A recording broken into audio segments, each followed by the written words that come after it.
Hello बच्चों, simplifying maths में आपका स्वागत है। हम लोग इंटीग्रेशन कर रहे हैं, ठीक है। स्पेशल इंटीग्रल मतलब जिसमें फॉर्मूलेज होते हैं। अभी फॉर्मूला बेस्ड सारा चल रहा है। देखो dx by x square plus 2x plus 2, इसमें फॉर्मूला कौन सा अप्लाई होगा? जब हम इस क्वाड्रेटिक पॉलिनोमियल को एक्स स्क्वायर प्लस ए स्क्वायर या एक्स स्क्वायर माइनस ए स्क्वायर में जब तक हम कन्वर्ट नहीं करेंगे ना, तब तक ये फॉर्मूले में नहीं आएगा, ठीक है ना।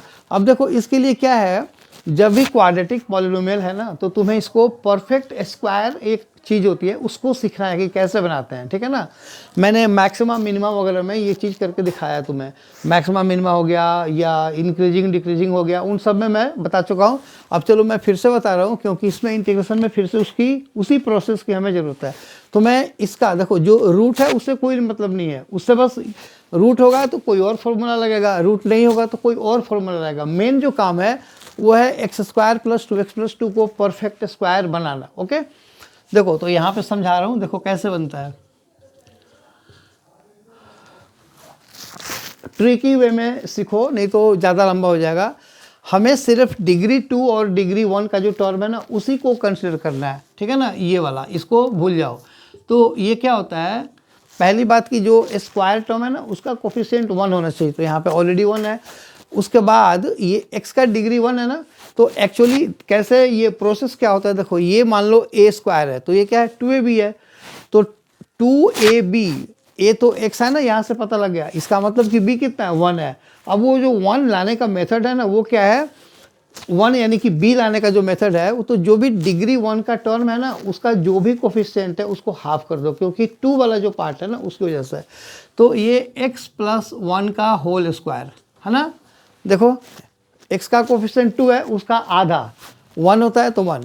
अब जब इसको तुम खोलोगे ना, तो देखो क्या क्या आएगा, a स्क्वायर मतलब ये आएगा, 2ab मतलब ये 2x आ जाएगा, मतलब 2 इंटू एक्स इंटू 1। लेकिन इसको खोलने पे प्लस 1 भी तो आएगा ना, लेकिन हमारे पास तो हम सिर्फ ये 2 टर्म ले रहे हैं, तो इसमें तो 1 है नहीं। इसका मतलब कि हमें इसी टाइम तुरंत इसका स्क्वायर माइनस कर लो, और फिर जो बाद में टर्म्स हैं उनको अपना जो भी है उसको तुम लिखते रहो। तो ये हो गया हमारा x प्लस 1 का होल स्क्वायर, और 2 माइनस 1 इक्वल टू 1, तो ये प्लस 1 हो गया, ठीक है ना। तो ये मैंने तुम्हें बताया कि इसको हम कैसे चेंज करते हैं। चलो मैं इसको यहीं पे छोड़ देता हूँ, ठीक है ना। So therefore i is equal to, ये क्या बन गया, so integral of dx upon under root of x plus 1 का होल स्क्वायर और प्लस 1, ठीक है ना।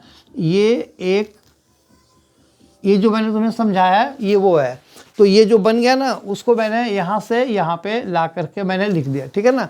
अब जो हमें फॉर्मूला लगाना है वो क्या, dx by x square plus A square. तो इसका फॉर्मूला क्या होता है, log of x plus same thing. तो x की जगह पे x प्लस 1 है और प्लस सेम थिंग। तो सेम थिंग का मतलब हो गया ये पूरा, यानी कि पहले स्टेप में x प्लस 1 का होल स्क्वायर और प्लस 1, ठीक है ना, plus c। So implies i is equal to log of x plus 1 और plus under root x square plus 2x plus 2 और प्लस c। मतलब ये वाला ही जो सेम थिंग होता है ना, वो एक्चुअल में एक क्वेश्चन ही रिपीट हो जाता है। तो तुम चाहो तो डायरेक्टली भी लिख सकते हो, ठीक है ना। चलो आई होप वीडियो समझ में आए। अगर आया तो इसे लाइक करो, शेयर करो एंड सब्सक्राइब जरूर करना। Thank you.